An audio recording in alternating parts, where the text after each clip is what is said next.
Halo pemirsa, kembali lagi dalam program Ngobrol Bareng bersama saya VJ, dan di sini kita masih ngobrol sama Pak Dadan selaku Kepala Sekolah SD ITL Kausar. Dan sebelumnya kita ngebahas soal sekolah penggerak itu sendiri. Ini sangat menarik gitu ya, dengan menerapkan kurikulum merdeka yang sangat kompleks sekali gitu ya. Nah, ini mungkin pemirsa di rumah juga penasaran, kurikulum merdeka yang diterapkan di SD ITL Kausar itu sebenarnya sistem pembelajarannya seperti apa sih Pak Dadan? Apakah misalkan datangnya lebih awal, pulangnya lebih cepat, atau seperti apa sebenarnya, lebih apa ya, bahasa mungkin yang dimengerti sama ayah bunda di rumah deh gitu Pak Dadan? Betul. Baik Mbak Vijay, saya coba jawab. Yeah. Kurikulum merdeka yang dilaksanakan di sekolah SD ITL Kausar itu pembelajarannya berpusat kepada siswa. Berpusat pada siswa dan guru sebagai fasilitator harus menemukan siswa itu harus menemukan pengetahuannya sendiri, gaya belajarnya sendiri, kemudian menerapkan pembelajaran yang berdiferensiasi, artinya pembelajaran yang bisa membantu siswa sesuai dengan karakter dan kebutuhannya. Kadang siswa berbeda ya Mbak, berdifferensiasi itu ada yang namanya konteks, ada yang namanya proses sama hasil. Yeah. Jadi di situ guru akan memberikan bantuan, kan tidak semua siswa sama, gitu. Makanya dilakukanlah asesmen. Di kami itu dipusatkan ke asesmennya, baik asesmen awal, formatif maupun sumatif. Diharapkan asesmen awal ini dilakukan baik kognitif maupun non kognitif.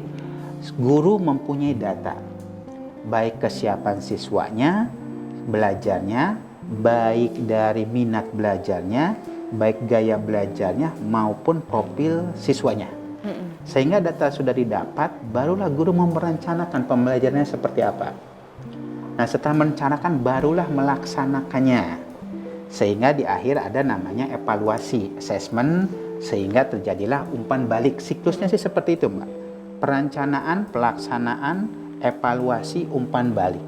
Terus saja berputar. Karena yang paling banyak itu harus banyak evaluasinya sebetulnya. Yeah. Termasuk yang lebih harus diperbanyak itu evaluasi formatifnya, asesmen formatifnya. Jadi mungkin setiap pembelajaran dievaluasi, setiap pembelajaran evaluasi. Makanya sehingga ada namanya refleksi guru. Gitu. Jadi kurikulum merdeka ini sebetulnya hampir sama guru itu membuat PTK, Mbak. Jadi penelitian tindakan kelas sebetulnya lebih akhirnya. Nah, di akhir itu ada refleksi. Guru harus melakukan refleksi setelah pembelajaran. Ada refleksi siswa, ada refleksi guru, gitu.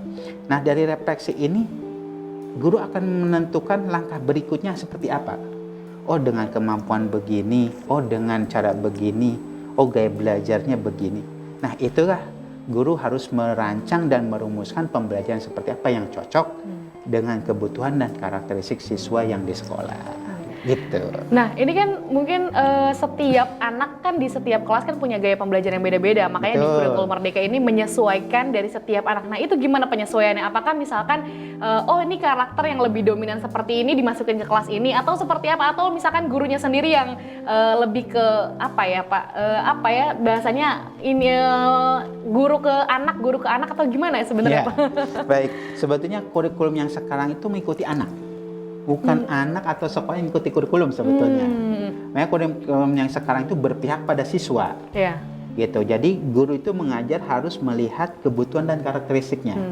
Misal tadi gaya belajarnya ada yang kinestetik, auditori atau visual. Yeah. Itu guru harus merancang pembelajaran yang berdiferensiasi. Berarti semua bisa. Jadi dikelompokkan. Dan salah satunya itu memanfaatkan TIK. Iya. Makanya di sekolah Al-Kausar, SDT Al-Kausar itu sudah setiap kelasnya ada televisi, smart TV. Wah. Itu salah satu untuk membantu 3 gaya belajar ini terfokus pada satu, gitu, terpusat pada guru, gitu, terpusat pada pembelajaran. Sehingga yang melihat visual yang senang dengan gambar atau warna bisa. Terus kemudian tiknya ada suaranya juga bisa, auditori, gitu. Kemudian yang kinestetik ingin gerak-gerak juga bisa lihat. Jadi semuanya bisa terakomodasi dengan bantuan perangkat TIK. Jadi memanfaatkan TIK, makanya gurunya juga memang harus kreatif dan inovatif itu untuk kurikulum merdeka. Artinya kreatif itu bukan menggunakan TIK atau bukan itu namanya inovatif. Yang kreatif itu lebih merancangnya, memadukannya bagaimana memanfaatkan TIK. Sehingga anak juga belajar tidak bosan, menyenangkan juga bermakna. Itu. Tapi berarti diberikan formulasi dulu ya dari betul, itu pelatihan dari asesmen awal.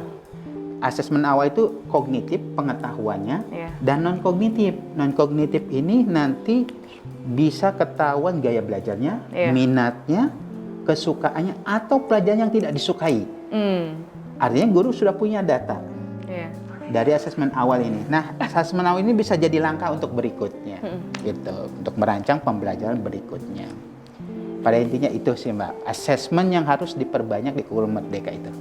Nah ini menarik sih ya Pak, karena mungkin berarti sekarang udah nggak ada lagi tuh istilah yang misalkan siswa yang lebih pintar matematika jadinya siswa paling pintar, nggak bisa gitu ya kalau sekarang ya. Jadi itu disebutnya kurikulum kolonial. Kalau dibelajar di kurikulum Merdeka itu. Jadi dulu itu ada namanya perankingan. Iya benar. Anak dipaksa kudu bagus, juara. Itu kolonial. Makanya sekarang itu sebutnya merdeka. Arti merdeka itu melebihi kolonial gitu ya. Nah di merdeka ini anak itu kadang nantinya bebas. Misal begini Mbak.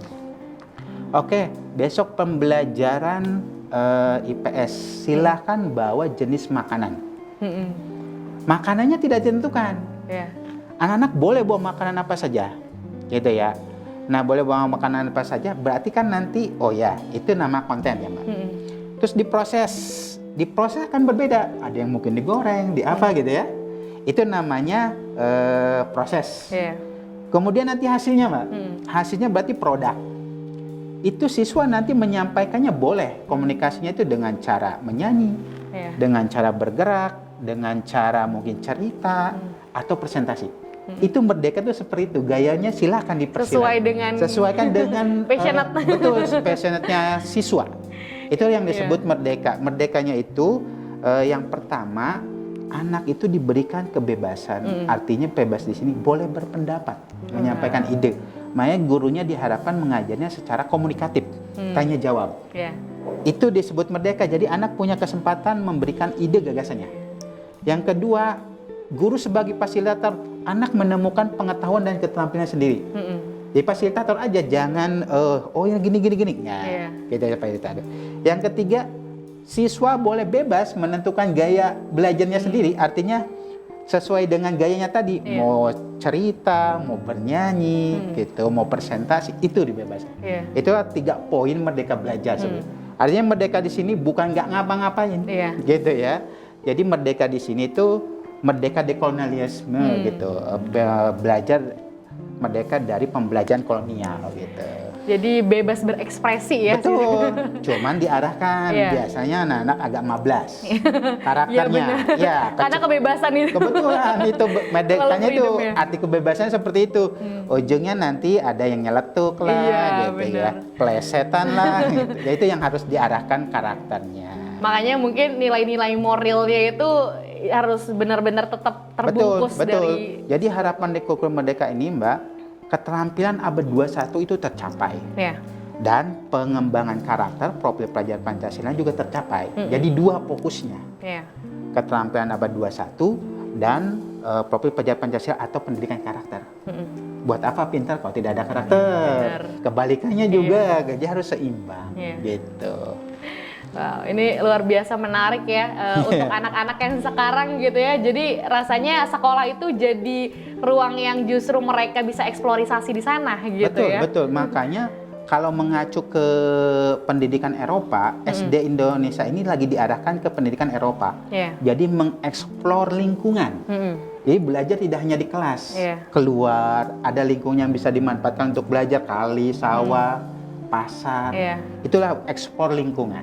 Gitu. Tidak hanya di kelas belajar tok buku gitu, lihat papan tulis, tidak. Yuk eksplor keluar. Makanya di kurikulum Merdeka ada namanya P5 Mbak.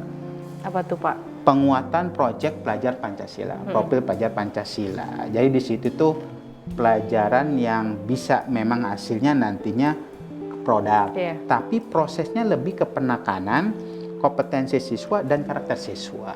Seperti itu. Oke, baik.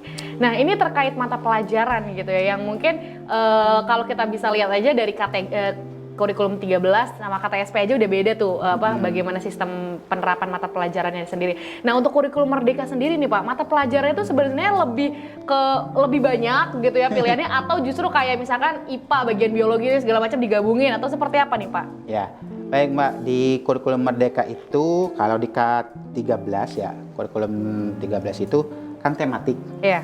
Kalau di kurikulum Merdeka kembali lagi ke mapel. Jadi ada namanya intrakurikuler gitu. Ada namanya kokurikuler yaitu pembelajaran P5 gitu ya, pembelajaran P5. Nah, ada yang berbeda. Jadi di SD ini pembelajaran bahasa Inggris bisa jadi pilihan untuk di kurikulum Merdeka. Kemudian pembelajaran seni dan budaya ada 4. Yaitu seni teater, seni karya, terus seni musik sama seni apa tuh Mbak, yang kreativitas, seni tari. Jadi ada 4. Boleh diajarkan 4-4-nya atau kalau memang sanggup satu ya satu dulu.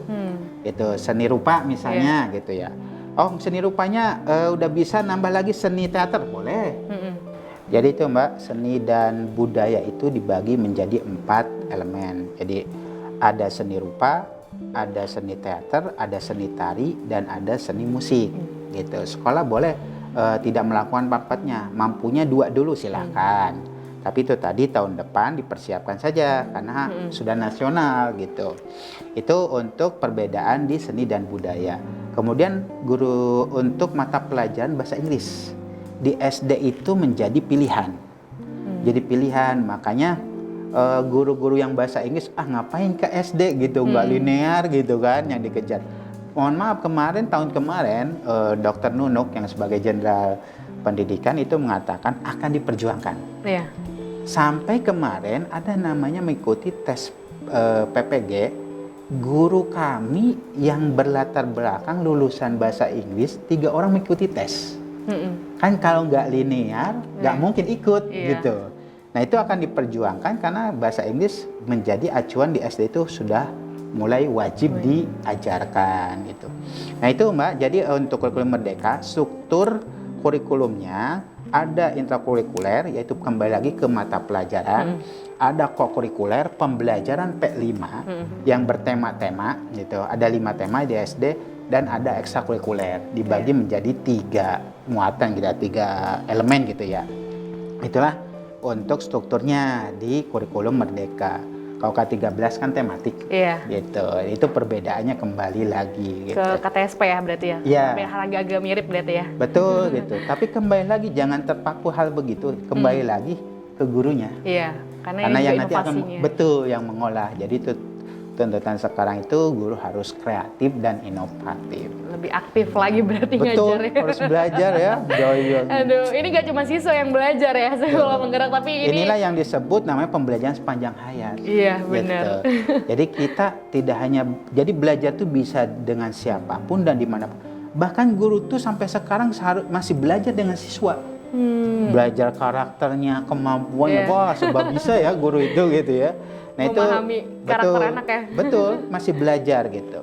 Jadi itu kepada guru diharapkan terus kita benahi diri, terus kita belajar, kita adaptif saja, ikuti saja gitu alurnya gitu lah, enjoy aja lah gitu.